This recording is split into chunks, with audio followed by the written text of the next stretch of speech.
여러분, 한국 카지노 하면 떠오르는 곳이 있으신가요? 저는 한국 최대 규모의 카지노, 강원도 정선에 있는 강원랜드 카지노가 떠오릅니다. 카지노는 내혹한 승부로 일확천금을 한 손에 거머쥘 수 있으며 인생 역전을 할 수 있는 곳인데요. 때문에 눈 깜짝할 사이에 행운이 오고 가는 휴먼 드라마가 펼쳐지는 장소입니다. 그렇다면 정말 카지노의 세계는 영화처럼 화려하고 신세계 같은 곳일까요? 한국 유일 내국인 출입이 가능한 도박 장소인 강원랜드에는 도박, 매춘, 폭력 이 모든 것이 일상으로 뒤섞여 거대한 어둠이 깊게 자리하고 있습니다. 강원랜드 카지노는 휴양시설이라는 이름의 뒤편에 숨어 평화로운 우리의 삶을 파괴하는 이름일지도 모르겠습니다. 그동안 여러분이 몰랐던 강원랜드의 뒷이야기를 시작하겠습니다.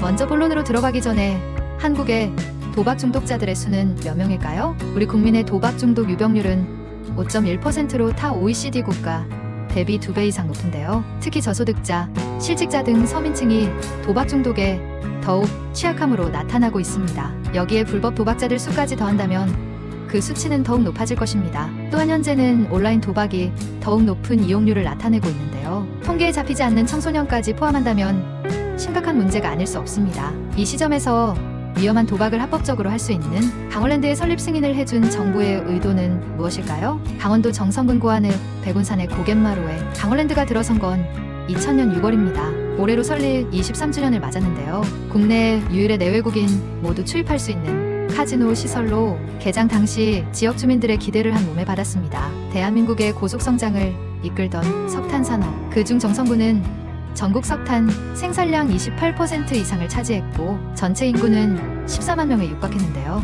하지만 80년대 중반 유가가 안정되고 가격 경쟁력이 약화되기 시작하였고 여기에 더해 국민소득 증가로 청정연료의 수요가 증가와 아파트 증가로 석탄의 사용이 감소하기 시작하였다. 그리고 1988년 서울올림픽 개최로 환경 개선에 관심을 두던 정부 입장도 맞아 떨어지면서 석탄산업 합리화 정책을 실시하게 됩니다. 석탄산업 합리화 정책이란 정부 주도하에 탄광을 폐광하는 정책으로 정선군 또한 많은 탄광이 폐광 조치되었습니다. 그 결과 경제를 떠받치고 있던 노동자들도 떠나면서 탄광촌으로 부흥하던 정선은 회복 불가의 심각한 타격을 맞았고 1995년 사북 주민들의 지역 살리기 투쟁을 통해 폐광지역 개발 지원에 관한 특별법 폐특법을 이끌어내는데요. 이를 통해 정선을 비롯하여 강원도 지역 경제에 활력을 불어넣기 위해 10년을 기한으로 정선의 내국인까지 출입이 가능한 카지노 강원랜드가 들어서게 됩니다. 그렇다면 강원랜드를 통해 정말로 강원도 경제 및 정선의 지역 경제가 정말로 활력을 찾았는지 궁금하게 되는데요. 결론부터 말씀드리면 저는 완전히 실패했다고 생각하는데요. 강원랜드는 메인 호텔과 테마파크 및 스키장과 골프장, 콘도 등의 시설을 추가로 건설하면서 하이원 리조트라는 휴양시설로 브랜드 거듭나면서 매출액은 2007년 1조 665억 원에서 2016년 기준 1조 6,965억 원으로 8년 동안 무려 59%의 눈부신 성장을 하였지만 실상은 전체 매출액 중 80% 이상이 카지노에서 벌어들이는데요. 이는 국내 모든 외국인이 출입 가능한 카지노의 매출액을 합친 것보다 많을 정도입니다. 같은 기간 정선군의 지역 내 총생산은 0.5% 성장하는데 그쳤습니다. 그리고 오히려 인구는 5만 4천 명에서 3만 6천 명으로 2만 명 가까이 줄어들고 고령화율은 44.9%, 청년 순유출은 전남 고흥군에 이어 전국 두 번째로 높습니다. 폐특법 이후 수조 원이 정부와 지자체의 예산으로 투입되었지만 폐광 지역은 여전히 낙후 상태를 벗어나지 못하고 있는 셈인데요. 처음 지역민들의 기대처럼 도시로 떠났던 마을 사람들이 돌아오거나 젊은이들의 지역 이탈이 줄어들까라고 생각했던 것과는 정반대의 결과입니다. 심지어 강원랜드의 세금 납부 비중은 국세 71%, 지방세 및 폐광지역 개발 기금 29%인데요. 1,000만 원을 빌리면 10일 이자로 100만 원을 내야 하는데 이자 상환을 하지 못할 경우 한 달 이자로 300만 원을 지불하는 최악의 고금리에도 사람들은 전당포의 문을 두드립니다. 이러한 차들은 불법 유통을 통해 대포차로 팔리고 범죄에 이용되기도 하는데요. 정부 당국은 2016년부터 대대적인 단속을 시행하기로 말하였으나 인원 부족으로 여건상 쉽지 않다는 말만 되풀이하고 있는 실정입니다. 지역 경제를 부흥하고 폐광 지역을 활성화한다는 정부의 지난 정책들은 빛 좋은 개살구에 지나지 않는지 생각되는데요. 자신들의 이익을 위해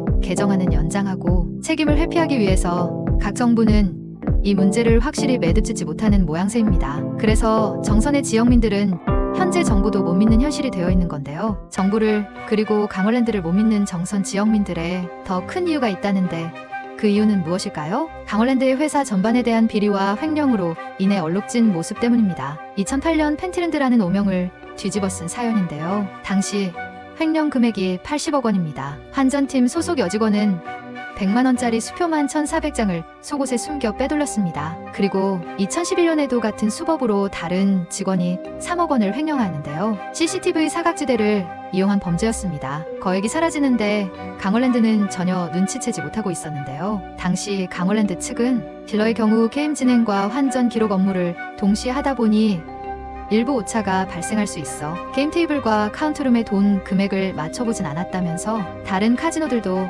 강원랜드처럼 운영하고 있다고 해명하였는데요. 실제로는 다른 카지노는 소형 컴퓨터 단말기인 웹패드에 자동으로 기록되는 시스템으로 정산한 금액이 차이가 나면 즉각 경위 파악을 한다는데요. 강원랜드 측의 말은 신뢰가 떨어집니다. 또한 2017년 희대의 채용비리 사건으로 2013년 강원랜드 신입사원 최종 합격자 518명 중 무려 95% 493명가 청탁을 통해 입사했다는 사실이 밝혀졌는데요. 청탁자 명단에는 국회의원을 비롯해 강원랜드 사장, 중앙부처 지자체 공무원, 언론인, 학교 교감, 스님까지 포함돼 있었는데요. 더 참담한 것은 부정청탁을 감시해야 할 강원랜드 감사위원장마저 연루돼 있었던 그야말로 어처구니 없는 사태였습니다. 정부의 무능함이 얼마나 신박한지 보여주는 사건이었는데요. 파문이 커지자 정부는 2017년 공공기관 채용비리 특별점검을 실시하였고 이후 정부 합동기구인 공공부문 채용비리 근절 추진단을 만들어 매년 전체 공공기관의 채용 절차를 점검하고 있습니다. 이런 상황에서 정선군 주민들의 심정이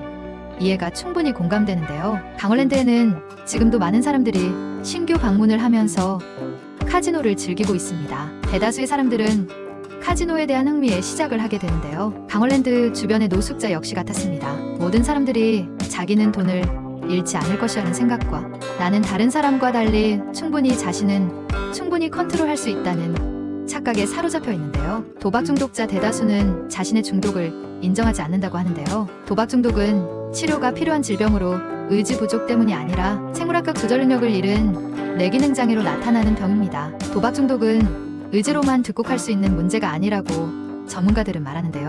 초기일수록 적극적으로 치료를 받으라고 권장하고 있습니다. 요즘 한국 사회를 보고 있으면 중독으로 병들어 있다고 생각되는데요. 알코올, 마약, 인터넷, 도박의 4대 중독은 세계 최고 수준입니다. 그리고 작년 정신진료 환자는 400만 명에 이른다고 하는데요. 우리 사회의 경제적 성장과 발맞추어 복지 요구도 급증하고 있는데 대표적인 사회 문제라고 할 수 있는 중독에 대해 정부는 너무 안일하게 대처하고 있습니다. 각 부처 간 긴밀한 협력과 소통으로 제도적, 정책적으로 책임성 있는 태도를 취해야 할 때라고 생각합니다. 오늘은 많은 문제점들이 발생하였고 하고 있는 강원랜드의 뒷이야기를 해보았습니다.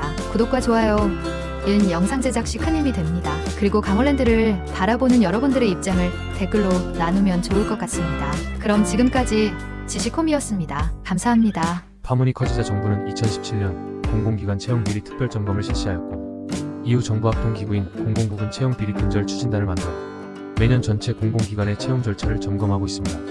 이런 상황에서 정선군 주민들의 심정이 이해가 충분히 공감되는데요. 강원랜드에는 지금도 많은 사람들이 신규 방문을 하면서 카지노를 즐기고 있습니다. 대다수의 사람들은 카지노에 대한 흥미에 시작을 하게 되는데요. 강원랜드 주변의 노숙자 역시 같았습니다. 모든 사람들이 자기는 돈을 잃지 않을 것이라는 생각과 나는 다른 사람과 달리 자신은 충분히 컨트롤할 수 있다는 착각에 사로잡혀 있는데 도박 중독자 대다수는 자신의 중독을 인정하지 않는다고 하는데요. 도박 중독은 치료가 필요한 질병으로 의지 부족 때문이 아니라 생물학적 조절 능력을 잃은 뇌기능 장애로 나타나는 병입니다. 도박 중독은 의지로만 극복할 수 있는 문제가 아니라고 전문가들은 말하는데요. 초기일수록 적극적으로 치료를 받으라고 권장하고 있습니다. 요즘 한국 사회를 보고 있으면 중독으로 병들어 있다고 생각되는데요. 알코올, 마약, 인터넷, 도박의 4대 중독은 세계 최고 수준입니다. 그리고 작년 정신진료 환자는 400만 명에 이른다고 하는데요. 우리 사회의 경제적 성장과 발맞추어 복지 요구도 급증하고 있는데 대표적인 사회 문제라고 할 수 있는 중독에 대해 정부는 너무 안일하게 대처하고 있습니다. 각 부처 간 긴밀한 협력과 소통으로 제도적, 정책적으로 책임성 있는 태도를 취해야 할 때라고 생각합니다. 오늘은 많은 문제점들이 발생할 때 하고 있는 강원랜드의 뒷이야기를 해보았습니다. 구독과 좋아요는 영상 제작 시 큰 힘이 됩니다. 그리고 강원랜드를 바라보는 여러분들의 입장을 댓글로 나누면 좋을 것 같습니다. 그럼 지금까지 지식홈이었습니다. 감사합니다.